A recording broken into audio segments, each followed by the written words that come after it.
भ्राता शत्रुघ्न,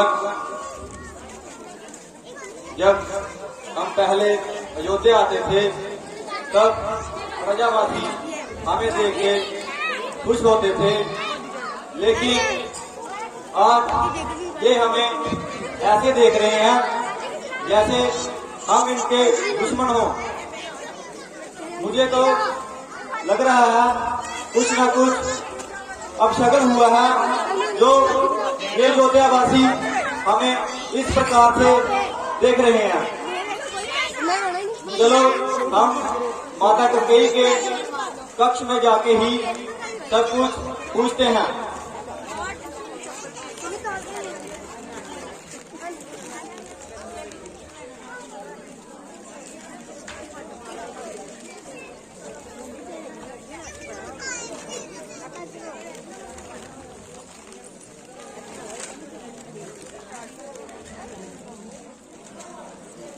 माते, ये आपने कैसे वस्त्र पहने हुए हैं? बताइए माते। बेटा, कैसे वस्त्र? पहले तो जब मैं अयोध्या आता था तब आपके गल में हाथ और मांग में सिंदूर होता था, लेकिन आज आपने ये सफेद वस्त्र क्यों पहने हुए हैं?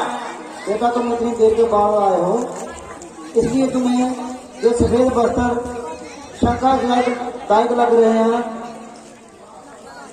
माते, शंका तो मुझे होगी ही, क्योंकि पहले आप रंग बिरंगे वस्त्र पहनते थे और आज ये सफेद कलर के वस्त्र पहने हुए हैं। बेटा, तुम इतनी दूर से आए हो, थक कर टूट चुके होगे, थोड़ा विश्राम कर लो, फिर मैं तुमसे बात करती हूँ। नहीं माता, पहले आप मुझे ऐसे वस्त्र पहनने का कारण बताइए। मुझे तो चिंता हो रही है, कहीं पिताजी ठीक हैं या नहीं, और भैया राम और भ्राता लक्ष्मण भी मुझे अयोध्या में कहीं नहीं दिखे। तो कृपया आप बताइए कारण क्या है, नहीं तो मैं स्वयं जाके पिताजी से पूछ लेता हूँ।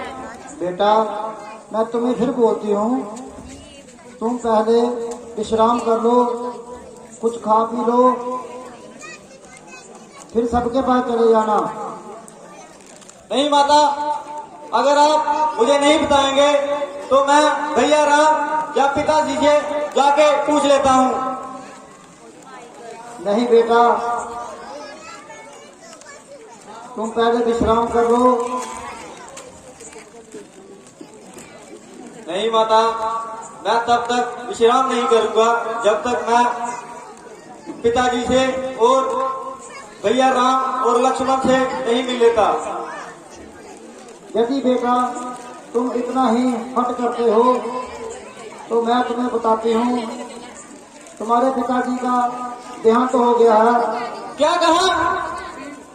अयोध्या में इतनी बड़ी बात हो गई और आपने मुझे बताया तक नहीं। इसलिए बेटा मैंने तुम्हें जल्दी से ननिहाल से बुलाया है। लेकिन पिताजी का देहांत कैसे हुआ? आप तो उनके पास होंगे। नहीं बेटा, मैं भी उनके पास नहीं थी। ऐसा क्या हो गया माता, जो आप भी पिताजी के पास नहीं थे? बेटा, वो तुम्हारी माता कुशल्या के कक्ष में थे, वहां पर उन्होंने अपने प्राण त्यागे। तो भैया राम तो पिताजी के पास होंगे। नहीं बेटा, वो भी उनके पास नहीं थे। क्या भैया राम भी उनके पास नहीं थे? तो पिताजी ने मुझे तो याद किया होगा। नहीं बेटा, तुम्हें भी याद नहीं किया और राम को भी याद नहीं किया।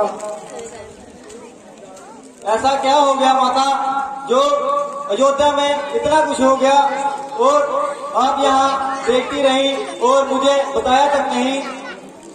मुझे तो लग रहा है अयोध्या में कोई षड्यंत्र रचा जा रहा है। जिसका मुझे बिल्कुल भी ज्ञात नहीं है। नहीं बेटा, ये कोई शल्य नहीं है, ये तुम्हारे हित के लिए किया हुआ निर्णय है। मेरे हित के लिए निर्णय किया गया, पर उससे पिताजी का देहांत कैसे हो गया? बेटा, बीच में बात ही कुछ ऐसी हो गई जिसको सुनकर तुम्हारे पिताजी का देहांत हो गया। ऐसी कौन सी बात थी जिसे पिताजी सहन नहीं कर पाए और स्वर्गलोक सिधार गए?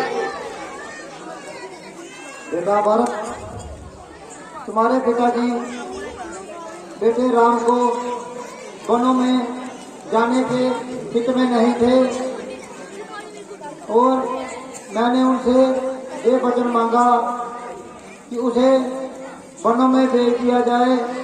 इस बात को सुनकर वो अपने दिल से लगा बैठे और उनके वियोग में ही अपने प्राण त्याग दिए। क्या कहा तूने पिताजी से? ऐसा वचन क्यों मांगा जिससे भैया राम वनों में चले गए? बेटा, तुम्हारे लिए मैंने ये सब कुछ किया है। तूने भैया राम को वनों में भेज दिया और तू क्या दिया? तूने ये सब मेरे लिए किया? हाँ बेटा, ये सत्य है, ये सब कुछ मैंने तुम्हारे लिए किया है। जो ऐसा वचन भैया राम को वन में भेज दे वो मेरे हित के लिए हो ही नहीं सकता। बेटा, अब तुम बच्चे नहीं रहे, अब बड़े हो चुके हो, तुम्हें भी अपना हित सोचना चाहिए। कब तक बाई बाई करते रहोगे? तुम्हारे भाई ने तुम्हारी तरफ देखा तक नहीं और तुम्हारे लिए कुछ सोचा तक नहीं। तुम बाई बाई करते हो, वो तो तुम्हें अपना दास बनाकर रखना चाहता था, इसलिए मैंने उसे वनों में भेज दिया। यदि वो जहाँ रहेगा तो तुम्हें प्रजा अपना राजा स्वीकार नहीं करेगी, इसलिए मैंने तुम्हारे पिताजी से उसके लिए 14 वर्ष का वनवास मांगा। तूने ये कुछ भी अच्छा नहीं किया और तूने भैया राम को वनों में भेजकर मुझे इस कुल का सबसे कलंकित इंसान बना दिया और मैं तुझे कभी ये सोच भी नहीं सकता था कि तू भैया राम के साथ ऐसा करेगी। बेटा, तुम अब भी बात को समझ नहीं रहे, फिर भैया राम कर रहे हो। यदि वो राजा बन जाता तो तू प्रजा में सेवा करता रहता। जिस राज्य में भैया राम जैसा राजा हो उस राज्य में दास बनकर भी रहने में कोई शंका नहीं है। ये बात तो बात की थी कि राजा बनने में सुकून है कि दास बनने में। मैं तो जहाँ भैया राम रहेंगे उनके साथ ही रहूंगा, चाहे उनका दास बनकर ही क्यों ना रहूं। नहीं बेटा, ये निर्णय मत लो। लेकिन तूने ये 2 वर मांगकर अपना आप मेरी नजरों में गिरा दिया है और मैं आज से तुम्हारा त्याग करता हूँ और अपना ये मुंह मुझे कभी मत दिखाना। कहीं ऐसा ना हो कि मैं तुम्हारा वध कर दूं और भैया राम भी मुझे कभी बुलाए मत और मुझे ना ही माफ करें कि मैंने अपनी ही माता का वध कर दिया। और मुझे तुम्हारा ये कक्ष सबसे प्रिय था और आज मैं इसी वक्त तुम्हारा ये बद्दा चेहरा और तुम्हारा ये कक्ष अभी त्यागता हूँ और मैं जाऊंगा भैया राम के पास, उन्हें वापस लेके आऊंगा। नहीं बेटा, तुम ये जिद मत करो। यदि तुम भी ऐसी बातें करोगे तो इस राज्य को कौन संभालेगा? तू चली जा यहाँ से, कहीं ऐसा ना हो कि मैं तेरा वध कर दूं। नहीं बेटा, मैं फिर तुम्हें बोलती हूँ, ये हट मत करो, अपना राज्य संभालो और यहाँ का राजा बनकर राज्य की सेवा करो। मैं इतने योग्य नहीं हूँ कि मैं राज्य कर सकूं। मैं तो भैया राम का सेवक बनकर ही जिंदगी व्यतीत करना चाहता हूँ और मुझे ये अपना चेहरा कभी मत दिखाना। नहीं कहते हैं शत्रुघ्न, रुक जाओ, रुक जाओ, रुक जाओ।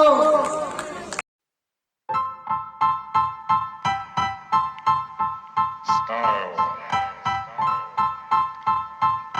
Style is the answer to everything. A fresh way to approach a dull or dangerous thing.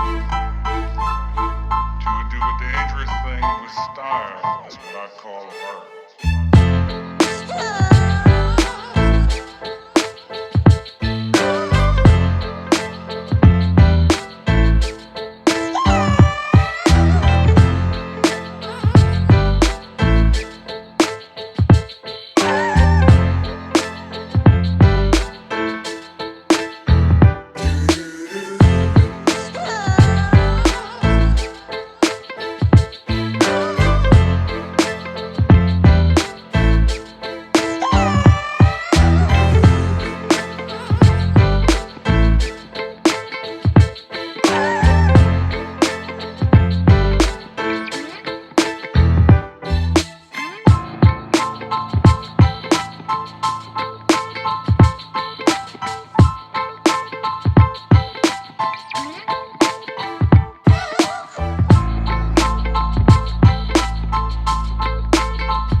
भैया राम, मुझे तो लग रहा है कि भरत अपनी सेना को लेकर हम पर आक्रमण करने आ रहा है, तो कृपया आप मुझे आज्ञा दीजिए ताकि मैं उसे आप तक पहुंचने से रोक सकूं और उसका वहीं पर वध कर दूं। क्या कहा लक्ष्मण? भरत और हम पर आक्रमण? ये कदम नहीं हो सकता। भैया राम, मुझे तो ऐसा ही लगता है, क्योंकि वो अपने साथ सेना भी लेकर आया है और आप तो इस बात को जानते ही हैं कि उस दुष्ट ने अपने लिए राज्य मांगा और आपको 14 वर्षों के वनवास के लिए भेज दिया। लक्ष्मण, भरत अभी अयोध्या का राजा है, तो जहां वो जाएंगे उनकी सेना भी उनके साथ जाएगी। इसमें कौन सी बड़ी बात है? परंतु भैया राम, आप ये भी तो सोचिए, पहले उसने आपको राज्य से निकलवा दिया और अब आपके पीछे वो क्या करने आया होगा। मुझे तो लगता है कि उस कपटी की इसके पीछे भी कोई ना कोई साजिश है। लक्ष्मण, आप क्रोध की वजह से ऐसे बोल रहे हो। भरत, कभी भी ऐसा नहीं है और ना ही हो सकता है। राज्य का लालसा मनुष्य को हो सकता है, देवताओं को हो सकता है, लेकिन भरत एक सिद्ध पुरुष है, उसको राज्य का लालसा कभी नहीं हो सकता। तो भैया राम, अगर आप ये कह रहे हैं तो आपके मन में कुछ ना कुछ चल रहा होगा, परंतु आप पिछली बातों को भी सोचिए। आपके साथ इतना कुछ हो गया और तब भरत आपके पास नहीं आया। लक्ष्मण, हमेशा अपने बारे में मत सोचो। मैं आपके पराक्रम को जानता हूं और आपकी शक्तियों को भी जानता हूं। आप अकेले ही उसके पूरे हाथियों को, घोड़ों को और उसके राज्य को समाप्त कर सकते हो, किंतु एक बार अगर आप उनका वध कर देते हो तो फिर अगर आपको पता चलेगा कि ये सब मिथ्या है, झूठ है, तो क्या आप भरत को फिर से जिंदा कर पाओगे? भैया राम, मैं ऐसा तो नहीं कर सकता। आप ये बात भी अच्छी तरह से जानते हैं कि मैं सदैव ही आपकी आज्ञा का पालन करता हूं और आज भी मैं ऐसा ही करूंगा। आपको जैसा भी ठीक लगता है आप वैसा करिए, मैं आपके साथ ही रहूंगा। ठीक है लक्ष्मण, भरत हमारे राजा हैं, इसलिए अगर वो हमारे पर प्रहार करते हैं तब भी हमारा क्षत्रिय धर्म यही कहता है कि हम उलट बार नहीं करेंगे और उनको प्रहार करने देंगे। कृपया आप शांत बैठें और उनके आने की प्रतीक्षा करें। ठीक है भैया राम, जैसी आपकी आज्ञा।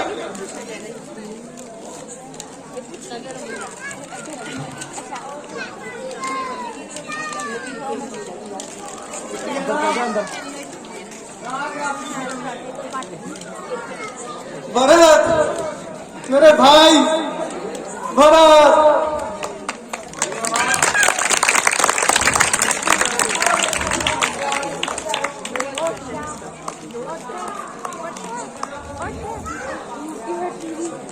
देखा लक्ष्मण, मैंने कहा था ना कि भरत कभी भी ऐसा नहीं सोच सकता।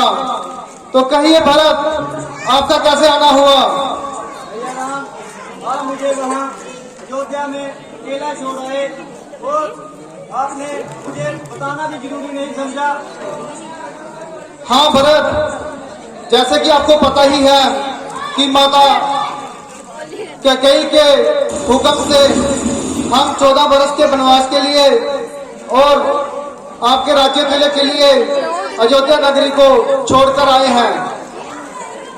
भैया राम, उस माता कैकेयी की तो पत्नी मारी गई थी, जिसने मेरे भगवान जैसे भैया को वनों में भेज दिया और मेरे लिए राह चुना, जबकि मैं तो आपकी सेवा करना चाहता हूँ।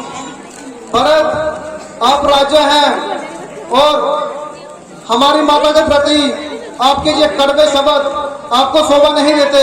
वो हमारी माता हैं, वो कभी भी कुछ गलत नहीं कर सकती। भैया राम, यही सोचकर तो मैंने माता कैकेयी का वध नहीं किया, किंतु मुझे इसी बात का भय था कि कहीं आप मेरा त्याग ना कर दें।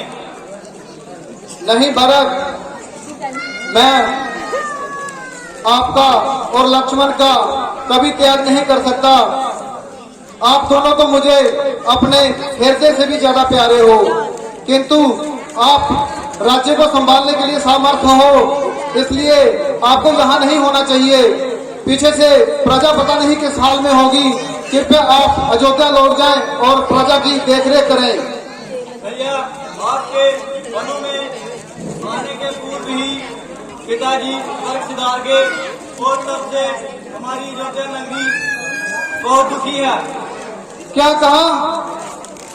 पिताजी अब इस दुनिया में नहीं रहे? नहीं भैया, आपके वियोग में उन्होंने अपनी जान दे दी।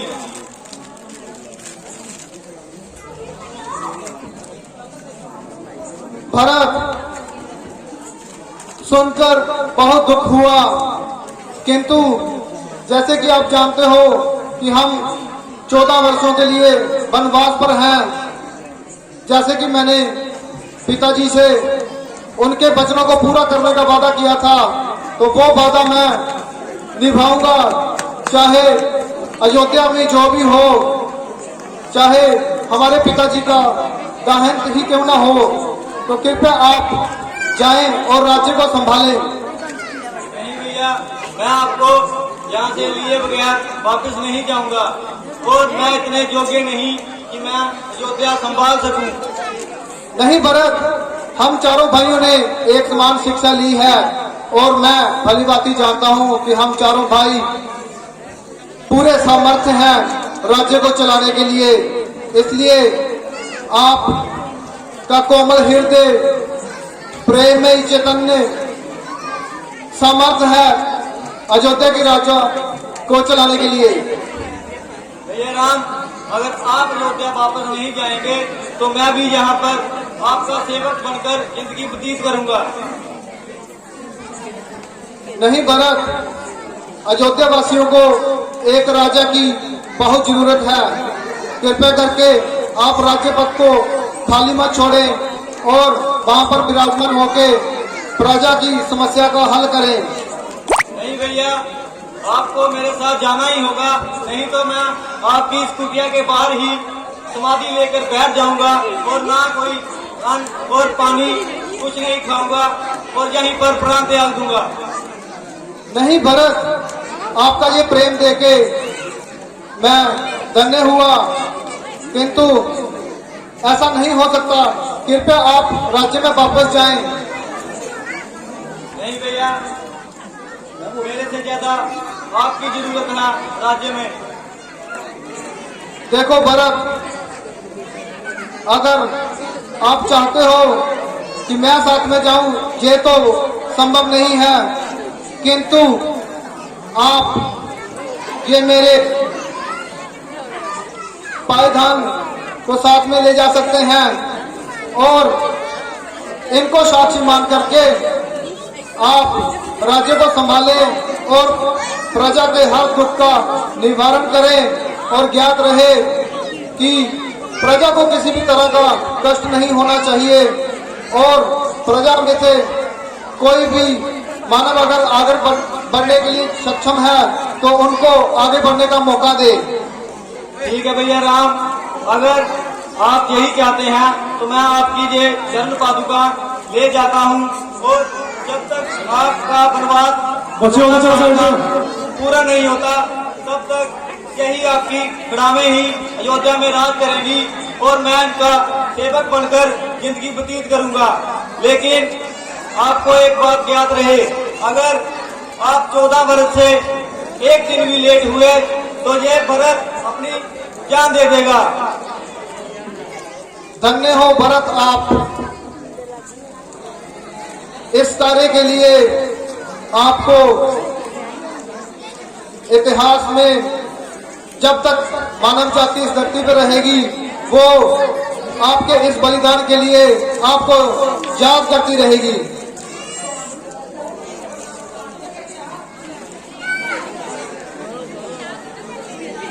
उठो भरत और अयोध्या में वापस जाओ। जाते जाते लक्ष्मण को भी मिलके जाओ।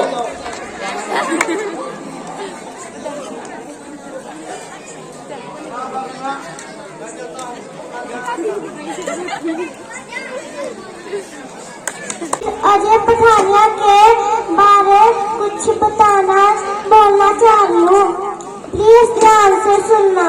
वो वीर कहलाते हैं जो मिट्टी की खातिर फना हो जाते हैं। वो वीर कहलाते हैं जो मिट्टी की खातिर फना हो जाते हैं। युद्धाओं के कोशिशों बलिदान से ही, युद्धाओं और कोशिशों बलिदान से ही हम आजाद हैं, पूरी आजादी से कह पाते हैं। हम आजाद हैं, पूरी आजादी से कह पाते हैं। महफूज रहते हैं हम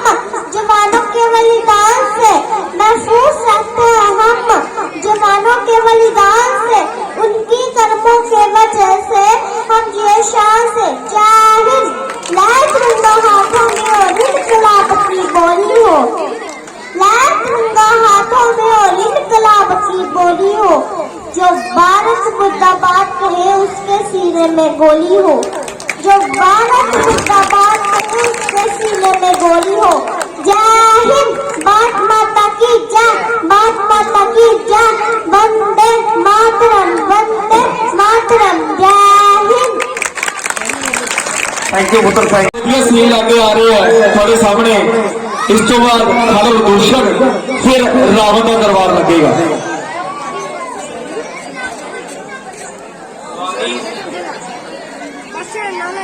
अब तो 13 वर्ष समाप्त हो गए और बातों ही बातों में कम हो गए।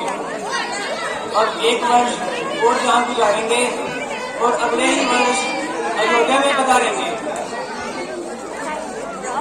पुत्र, ये प्रजा कृपा करके हल्ला मत करे, कृपया शांत बैठे। देवी सीते, आपने जो कहा ये प्रजा ने सुनने नहीं दिया, कृपया थोड़ा ऊंचा बोलिए। स्वामी, अब तो 13 वर्ष समाप्त हो गए और बातों ही बातों में कम हो गए। अब 1 वर्ष और जहां गुजारेंगे और अगले ही वर्ष अयोध्या में पधारेंगे। हाँ सीते, ये बहुत अच्छी बात है कि वन में हमने 13 साल गुजार लिए और इतने खूंखार वन में हमारे साथ कोई घटना नहीं घटी। किंतु हमें ये भी ध्यान रखना चाहिए कि आखिरी समय में कभी भी कुछ भी अनहोनी हो सकती है। इसलिए हमें हमेशा इसलिए हम सतर्क रहना चाहिए ताकि कोई घटना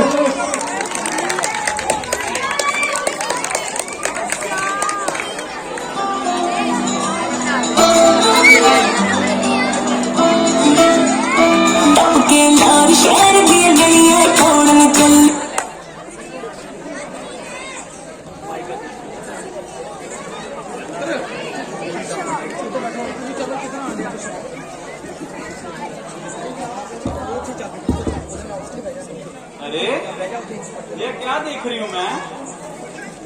मेरे जंगल में इतने सुंदर लड़के। आपका क्या नाम है? हे देवी, मेरा नाम राम है। अच्छा, आप तो काफी सुंदर हो। आप तो तन की सुंदरता देख रहे हो, किंतु जब मानव को मन की सुंदरता देखने आ गई तब इस धरती पर कोई भी इंसान दुखी नहीं रहेगा। आपको पता नहीं ये जंगल मेरा, फिर भी आप इधर आ गए।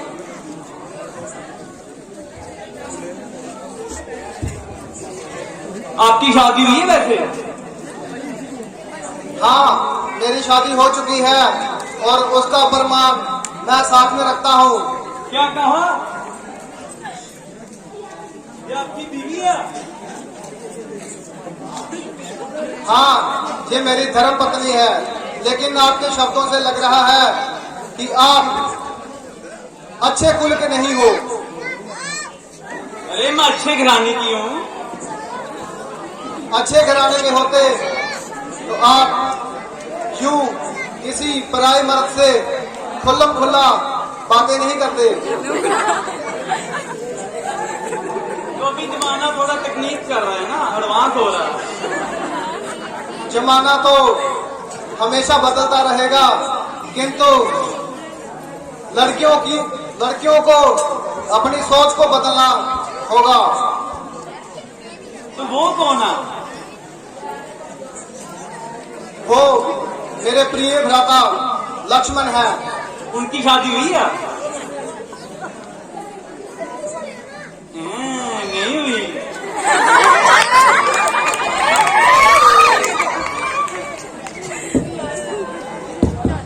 आपका क्या नाम है? मेरा नाम लक्ष्मण है और तुम मुझसे दूर रहो। आप तो तत्ते ही बहुत हो। अब ये तुम्हारी हरकतें मुझे तंग कर रही हैं और तुम मेरे क्रोध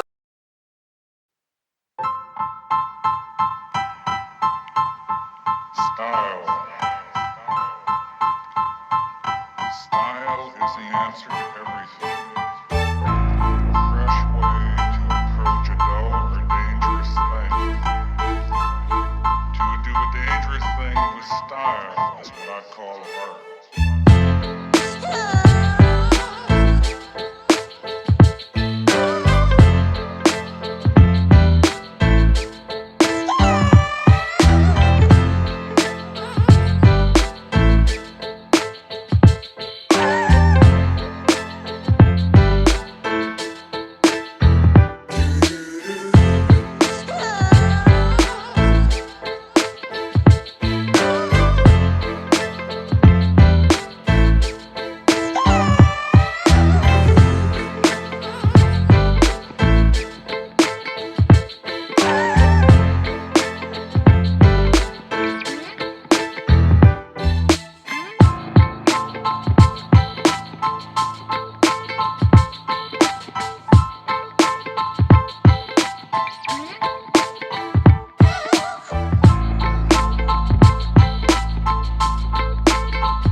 आगे आ जाओ थोड़ा। मुझे तो लगता है कि तुम ऐसे नहीं मानोगी। तुम्हें तुम्हारे प्यार का तोहफा तो देना ही पड़ेगा। आपको हर काम की जल्दी बड़ी होती है, कम घड़ी कम मगर ये काटा लंगा ना तलवार। मुझे सांस तो लेने दो। इतना मैंने आपको नचाया फिर भी आप खुश नहीं हुए। आपकी भाभी को देख लो और मेरे को देख लो, कौन सुंदर है? मेरी भाभी तुमसे कहीं ज्यादा सुंदर है। अब बताओ फिर। अब मैं तुम्हें तुम्हारे प्यार का तोहफा तो जरूर दूंगा। बिल्कुल।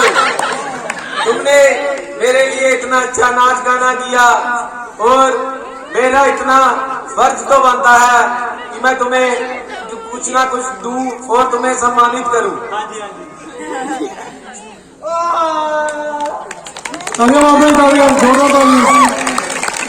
हो गया है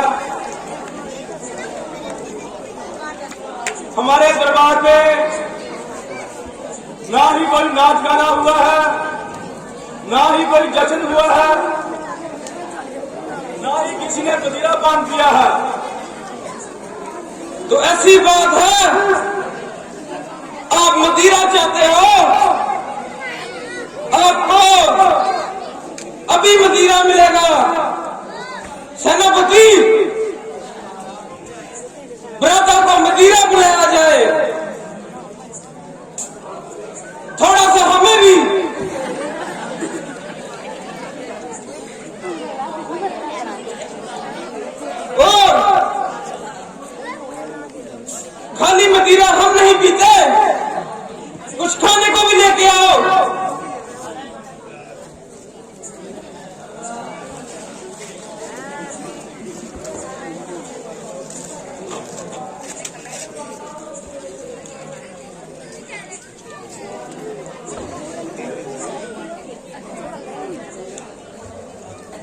सेनापति, इसे इधर ही रख दो, किसी और के पास जाना नहीं चाहिए।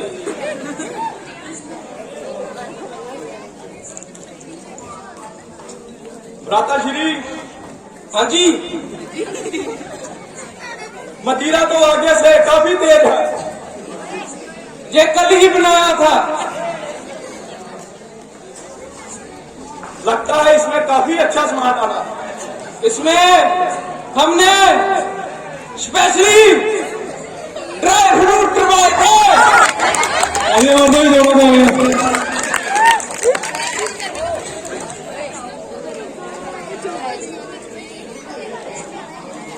भ्राताश्री, हाँ जी, मदिरे का तो सरूर हमें हो चुका है।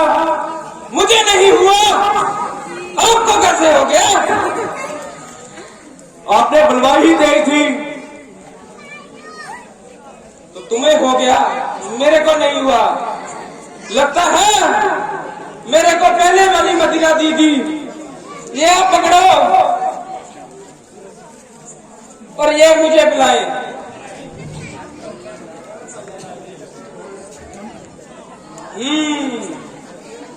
ये अच्छी है। तो भैया, क्यों ना हम नाच गाना बुलाया जाए इधर। जी भ्राताश्री, आज मौसम बहुत सुहावना हुआ है। नाच गाने का प्रोग्राम अवश्य किया जाए। कोई बात नहीं, सेनापति बाहुबली, जाओ जाके सुंदरी को लेके आओ।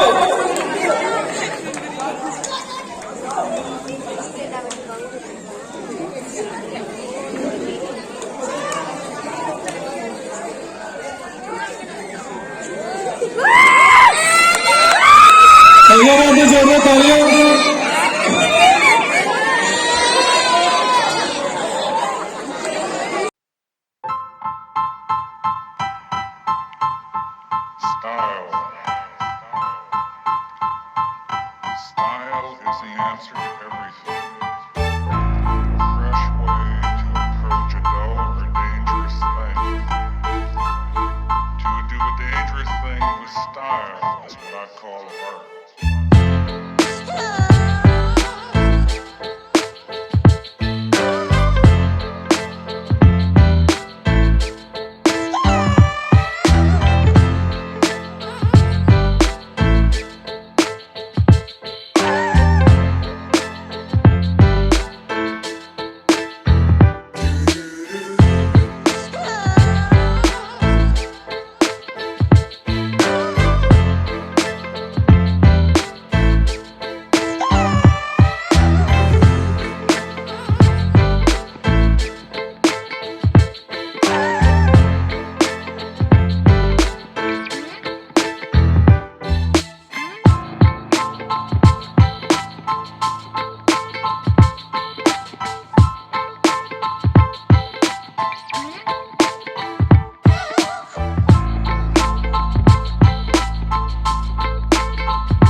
सुंदरी अभी तुम जाओ।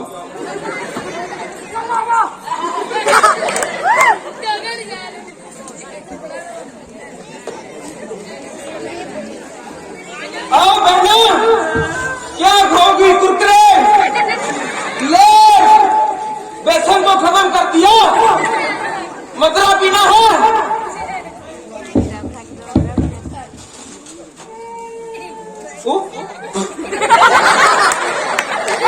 मैं तुम्हें लेस के बारे में पूछ रहा हूँ और तू रो रही है। उधर आपकी बहन का किसी ने नाक काट दिया, आप इधर लला लला कर रहे हो। अरे मेरे को जोड़ना पड़ेगा। तुम्हारा किसी ने नाक काट दिया? जी बेटा श्री, आप चुप कीजिए। ये तो होना ही था, ये पहले से बिगड़ी हुई थी। नहीं भैया, ऐसे मैंने देखा है, फिर भी तेरा अपनी बहन है, कोई बात नहीं, पर बिगड़ी तो हुई थी। तो आपने मुझे नहीं बताया? टाइम नहीं लगा, टाइम निकालना पड़ता है, घर की बातें छुपानी नहीं चाहिए। आप मदरा पीने में व्यस्त थे, मैं तो आपको बताने लगा था, तो आप सो गए। तो ये और कदर करके मेरा नाक कट हो गया। वो हमारी हरकत से नहीं कटा, वो तुम्हारी खुद की हरकत से कटा है। तू क्यों किसी से पंगे लेती है जाकर, क्यों उसको छेड़ती है? तुम्हें पता है दुनिया आगे बहुत छिड़ी हुई है।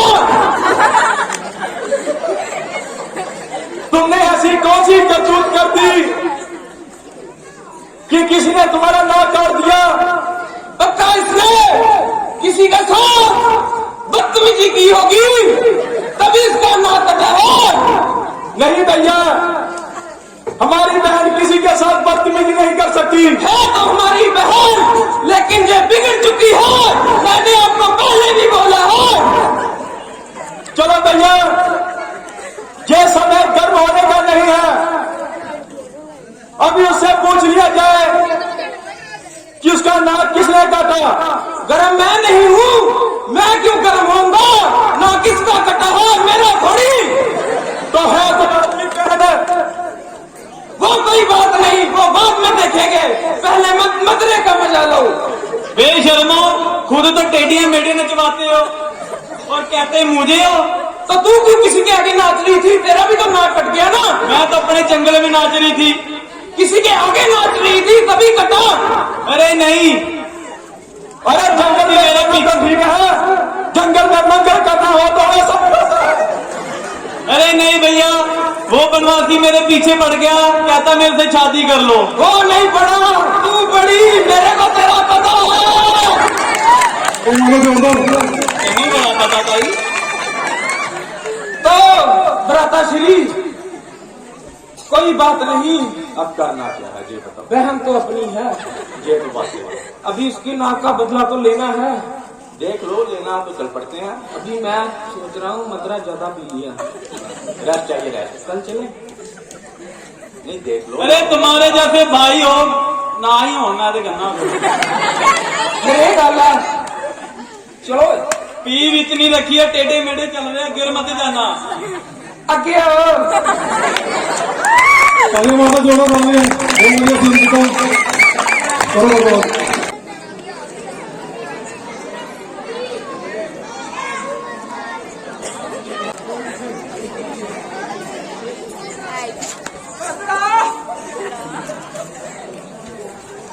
मैंने दस के मैं को बिठाया भैया। उसने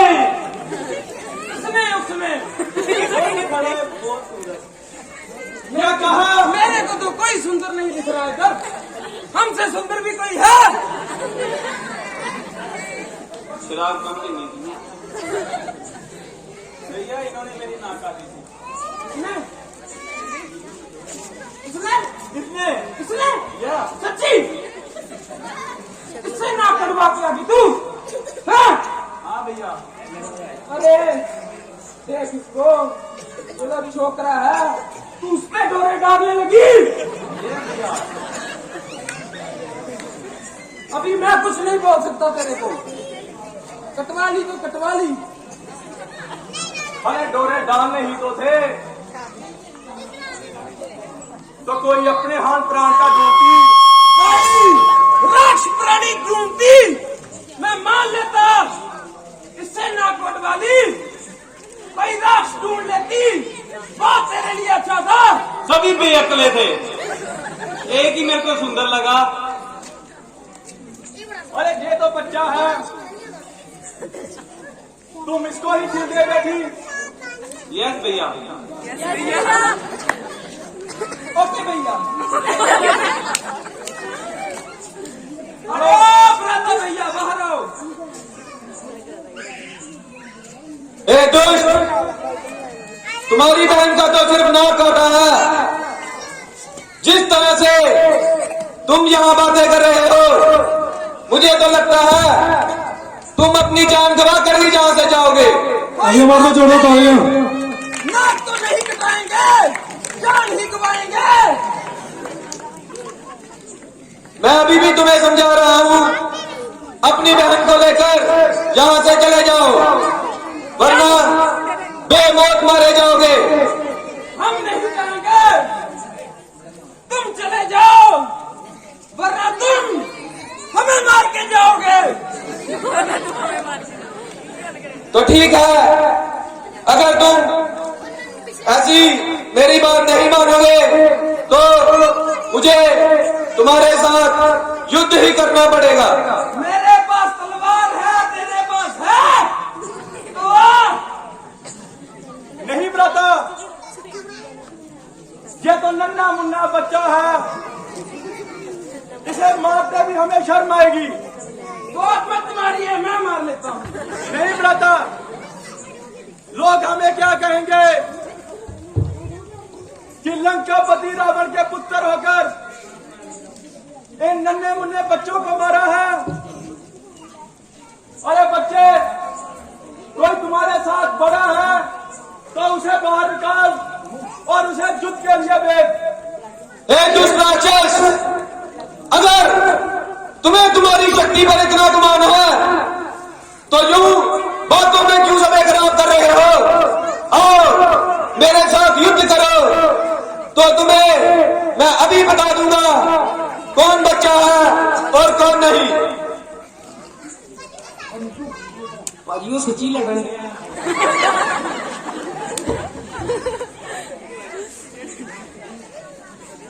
लंकापति रावण का भाई हूँ, दुष्ट मेरा नाम। तेरे ही भाई के सामने जहाँ पर करूंगा तेरा काम तमाम। तो फिर इतनी देर क्यों कर रहा है? राम के भाई लक्ष्मण का सामना कर और नरक की ओर प्रस्थान कर। रुको, हम इधर से 2 तीर चलाएंगे, तुम 1 चलाना। मंजूर है? मंजूर है। ठीक है, मेरा निशाना नहीं है। अच्छा, तीर किया गया जनाब।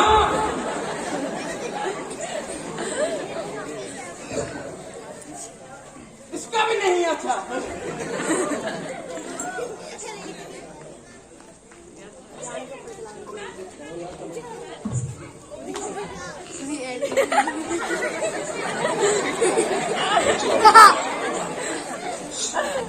कहाँ गया? दुष्ट राक्षसों, हाँ जी। हम अभी भी आपको एक मौका देते हैं, क्षमा मांगिए और अपने प्राणों की रक्षा कर लीजिए। अब हमारे भी तीर में बांध चढ़ गया है, हम नहीं क्षमा मांगेंगे, बड़ी मुश्किल से चढ़ाया है। तो ठीक है, युद्ध के लिए तैयार हो जाओ। आ जाओ।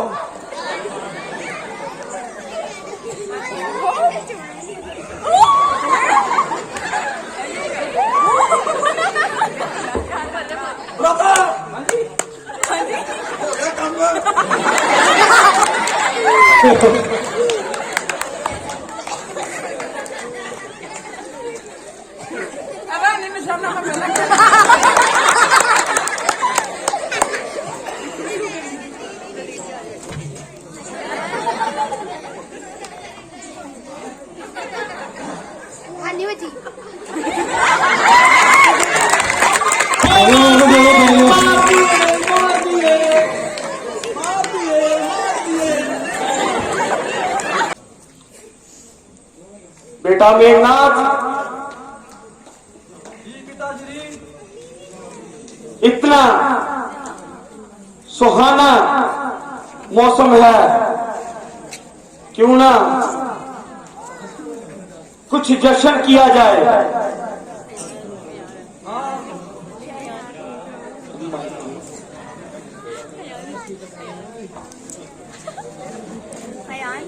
क्या हो रहा है? चेयर भी नहीं, चेयर भी नहीं।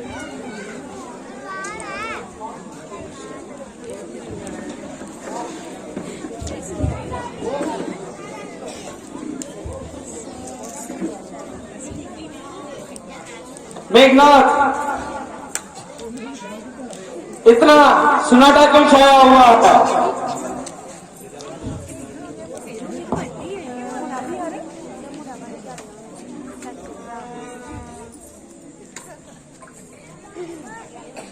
ये कौन है? ये हमारी बहन श्रुभलखा। श्रुभलखा, क्या हुआ तुम्हें? भैया रावण, आपकी बहन का किसी ने नाक काट दिया। 2 मानव आए थे, उन्होंने नाक काट दिया। रावण की बहन का नाक काट दिया? जी भैया। कौन थे वो जिन्होंने स्वयं अपनी मृत्यु को बुलाया है?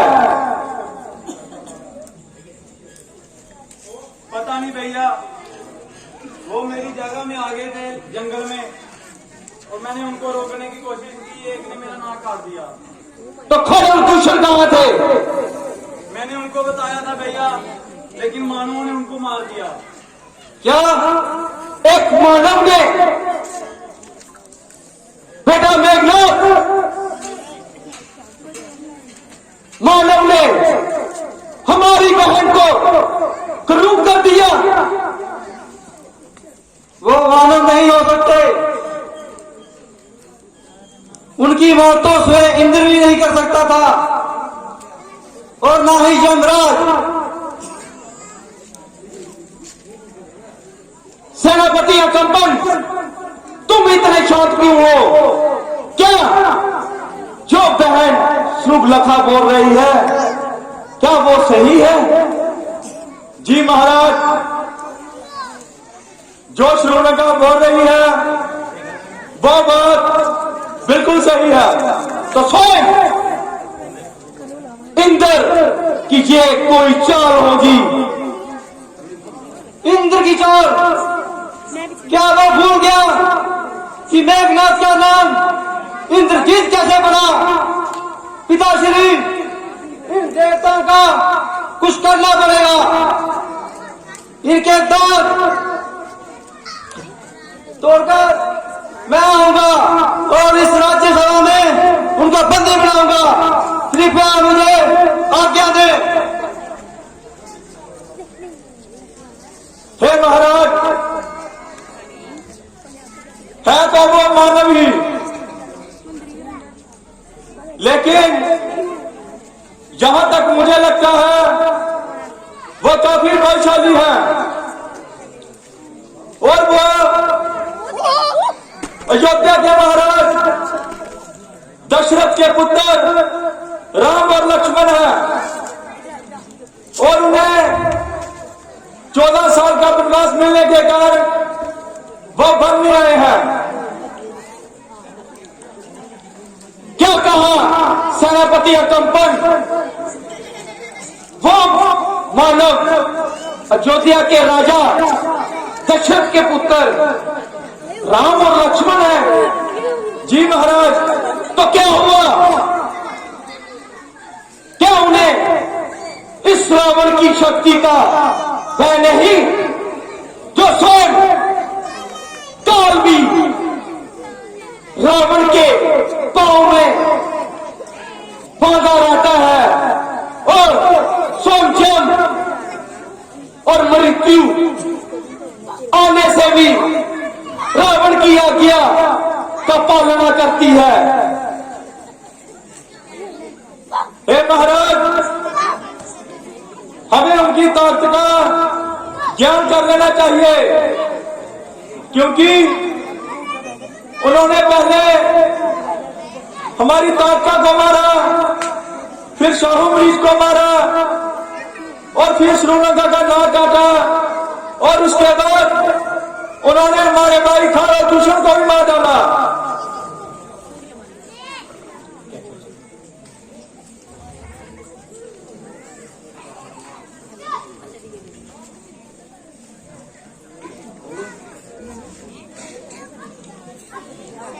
हे विभीषण जी, आप ही बताइए हमें क्या करना चाहिए।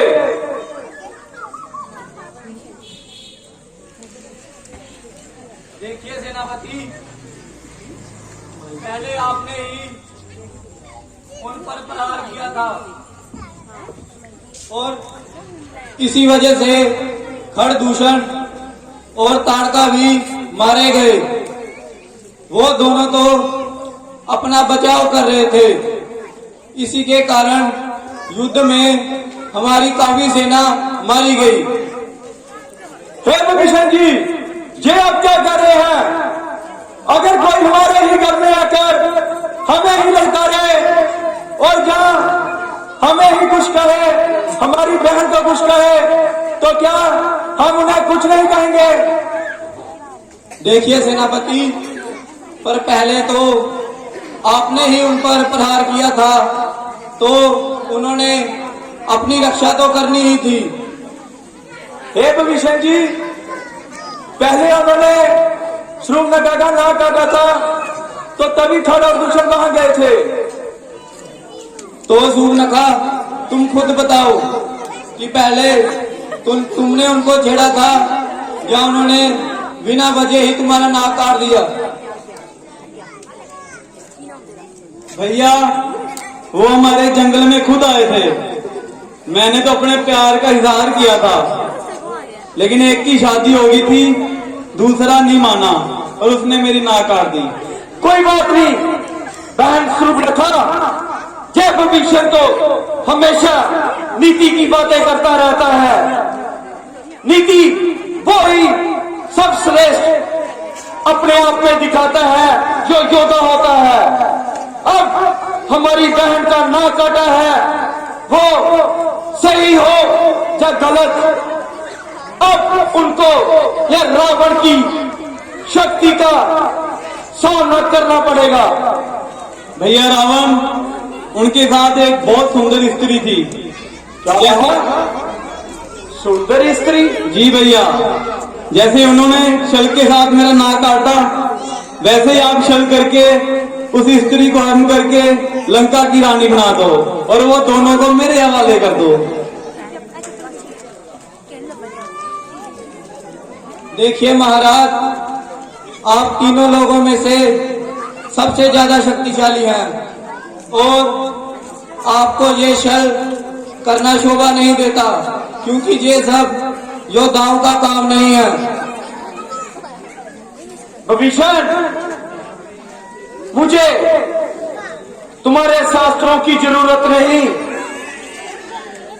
मैं वैसा आदमी नहीं जो अपनी बहन के साथ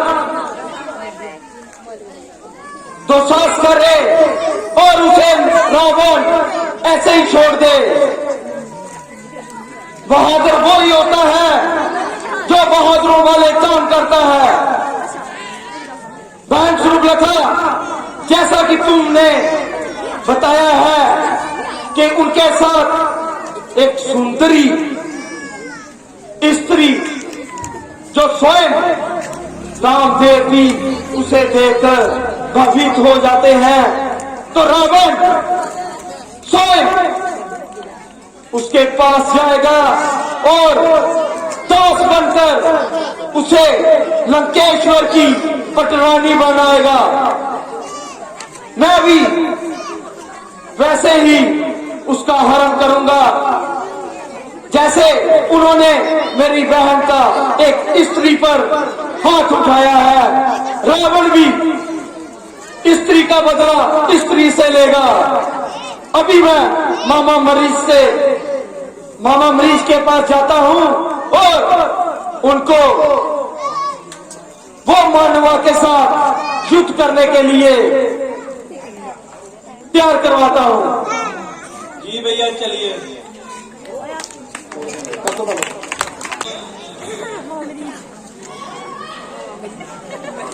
मामा मरीज, हे मामा मरीज, देखो तुम्हारे दरबार पे कौन आया है।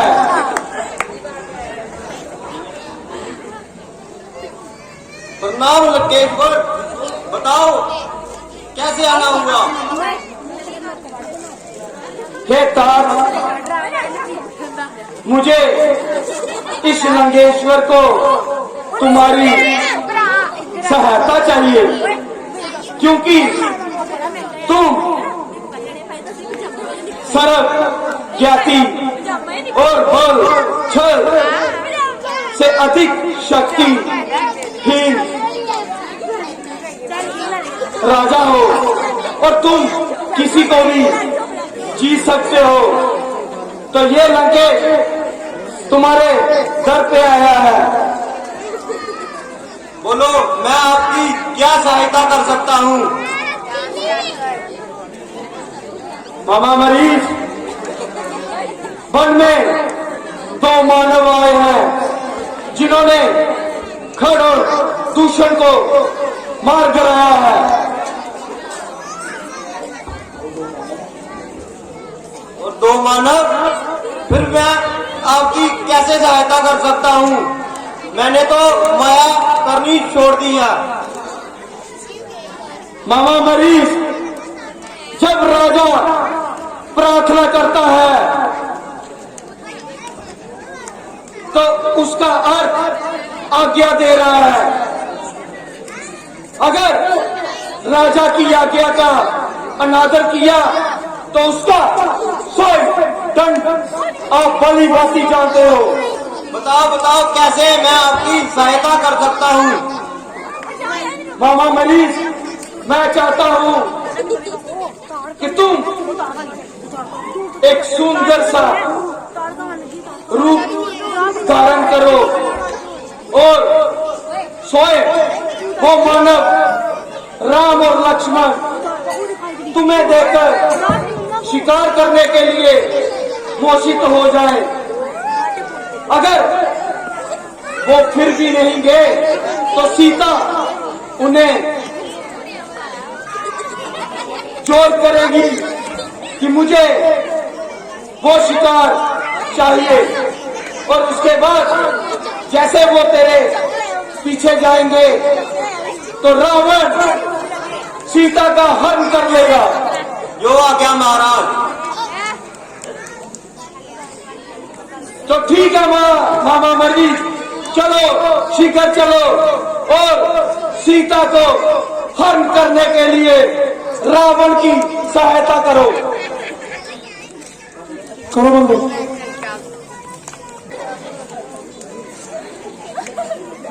स्वामी, देखिए ये मृग कितना सुंदर है। इसकी सुंदरता ने मुझे मोहित कर दिया है।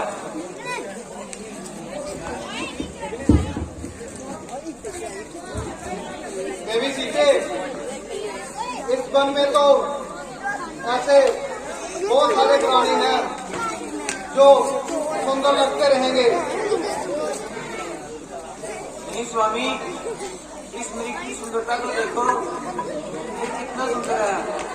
जब आप किसी भी भक्ति में लीन हो गए तो इसको आपके सिंहासन पर दिखाऊंगी। देखिए इसकी तन कितनी चमकदार है और ये कितना सुंदर है। देवी सीते, ये वन बहुत मायावी है और यहाँ हमेशा देवी शक्तियों वाले जानवर राक्षस घूमते रहते हैं। इसलिए हमें जो आंखों में दिखता है वो हमेशा सत्य नहीं होता।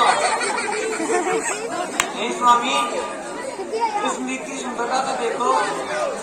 क्या आपको भी लगता है कि माया ही राक्षस है? नहीं, मुझे तो नहीं लगता। इसकी मासूम सी चेहरे को देखकर मुझे तो नहीं लगता ये भी राक्षस है। कृपया आप जाएं और मेरे लिए ये नृत्य लेकर आए। देवी सीते, ये कोई मायावी भी हो सकता है, किंतु अगर आप इतना जोर लगा रही हो तो मैं आपके लिए ये हिरण अवश्य लेके आऊंगा। स्वामी, आप जल्दी जाएं।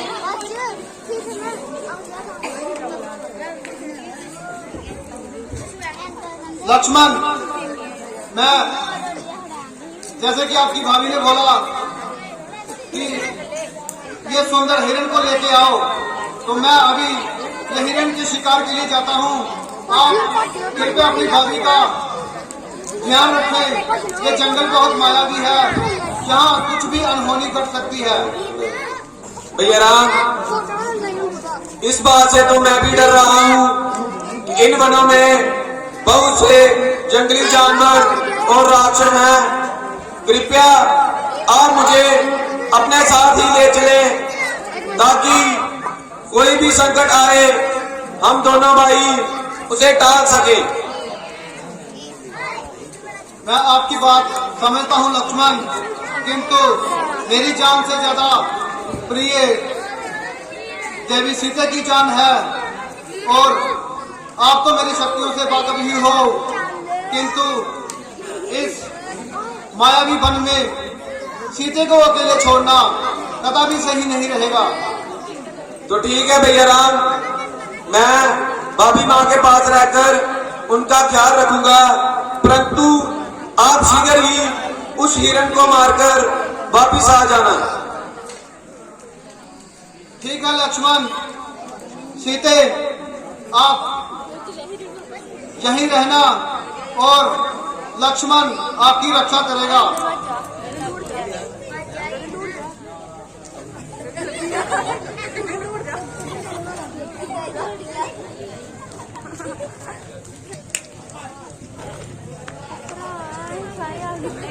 चंदू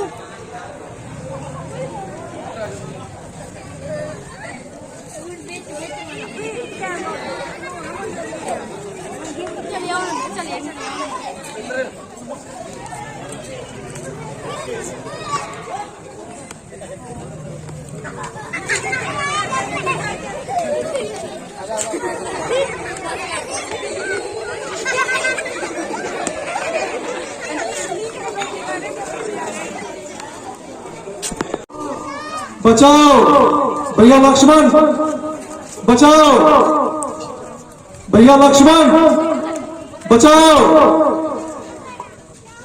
भैया लक्ष्मण, आपने ये आवाज सुनी? हाँ भाभी माँ, मैंने ये आवाज सुनी है। मुझे तो लग रहा है कि ये किसी मायावी की चाल है जो मुझे आपसे दूर करना चाहता है ताकि मैं आपका ख्याल ना रख सकूं। नहीं भैया लक्ष्मण, ये आवाज मेरे प्रभु श्री राम की है और आपने ये आवाज ध्यान से सुनी होगी। वो कितने चिंतित होकर बोल रहे हैं। मुझे तो ऐसा लगता है उन पर कोई संकट आ गया है। नहीं भाभी माँ, मैं अपने भैया राम को भली भांति जानता हूँ। अगर उन पे कोई संकट आए भी तो वो उस संकट को खुद ही टाल सकते हैं। कृपया करके आप चिंतित मत हो, भैया राम कुछ ही क्षणों में वापिस आते होंगे। बचाओ बचाओ भैया लक्ष्मण, बचाओ। भैया लक्ष्मण, आपने खुद ही तो बोला था ये वन बिल्कुल राक्षसों से भरा हुआ है।